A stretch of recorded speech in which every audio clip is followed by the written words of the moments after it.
বিসমিল্লাহির রহমানির রহিম।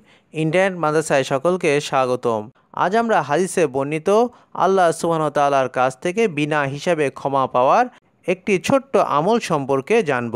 এমন একটি আমল আছে যার ফলে কিয়ামতের দিন আমাদের জীবনের খারাপ বিষয়াদি প্রকাশই করা হবে না। এই নিয়ামত হাসিলের জন্য হুজুরে পাক সাল্লাল্লাহু আলাইহি সাল্লাম আমাদেরকে একটি দোয়া শিখিয়ে দিয়েছেন। দোয়াটি হলো আল্লাহুম্মা হাসিবনি হিসাবান ইয়াসীরা।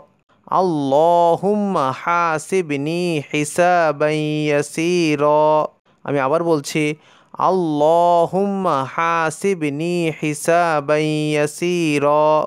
অর্থ, আয় আল্লাহ, আপনি আমাদের হিসাব নিকাশকে পরিপূর্ণ সহজ করে দিন।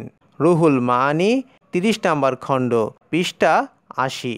হযরত আয়েশা সিদ্দিকা রাদিয়াল্লাহু তাআলা আনহা হুজুরে পাক সাল্লাল্লাহু আলাইহি সাল্লামকে প্রশ্ন করেছিলেন যে, ইয়া রাসূলুল্লাহ সাল্লাল্লাহু আলাইহি সাল্লাম, সহজ হিসাবের অর্থ কী?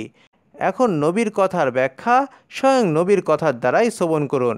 অর্থাৎ স্বয়ং নবী করিম সাল্লাল্লাহু আলাইহি সাল্লাম বলে দিয়েছেন যে সহজ হিসাবের অর্থ হলো আল্লাহ পাক বান্দার আমলনামার উপর একটুখানি নজর বুলিয়ে কোনরূপ জিজ্ঞাসাবাদ ছাড়াই বলে দিবেন, আচ্ছা যাও, জান্নাতে প্রবেশ করো।